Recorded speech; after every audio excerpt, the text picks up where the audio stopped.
Əziz izləyicilər, zəhmət olmasa videomuzu bəyənib kanalımıza abunə olmağı unutmayın. Rafiq Eyvazov kimdir? Rafiq Eyvazov, Rafiq Masallinski ləqəbi ilə tanınan Azərbaycanlı qanuni oğrudur. O, 1982-ci ildə Masallı şəhərində dünyaya göz açıb. Keçək əsas xəbərə. İlk məhkumluğu cinayət məcəlləsinin bir neçə maddəsi olub. Rafiq Masallinskiyə bir neçə şəxsi yaralaması maddəsi ilə cinayət işi açılır. Həbs edilən Eyvazov Rafiq Yavəroğlu azadlığa çıxdıqdan sonra kriminal aləmə qoşulur. 2005-ci ildə Çingiz Lənkəranski kimi tanınan kriminal avtoritet ilə əlaqə qurur. 2008-ci ildə Çingiz Lənkəranski evinin qarşısında killer tərəfindən güllələnir.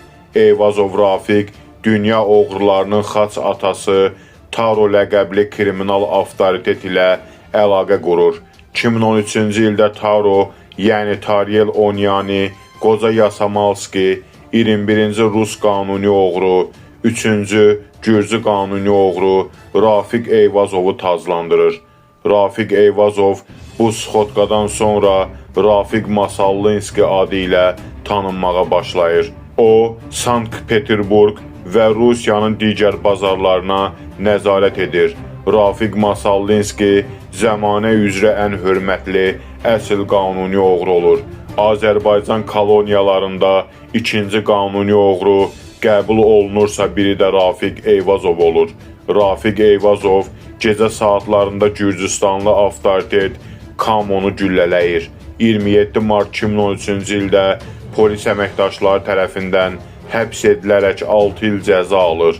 Sonradan Rafiq Eyvazovun qulağı kriminal avtoritet Elşən Məmmədov tərəfindən kəsilir. 11 sentyabr 2017-ci ildə Elşən Məmmədov maşına minərkən güllələnir. Onun ölümündə Rafiq Masallinskinin əli olduğu deyilir. Rafiq Masallinskinin qulağının kəsilməsində Lotu Qulinin əli olur.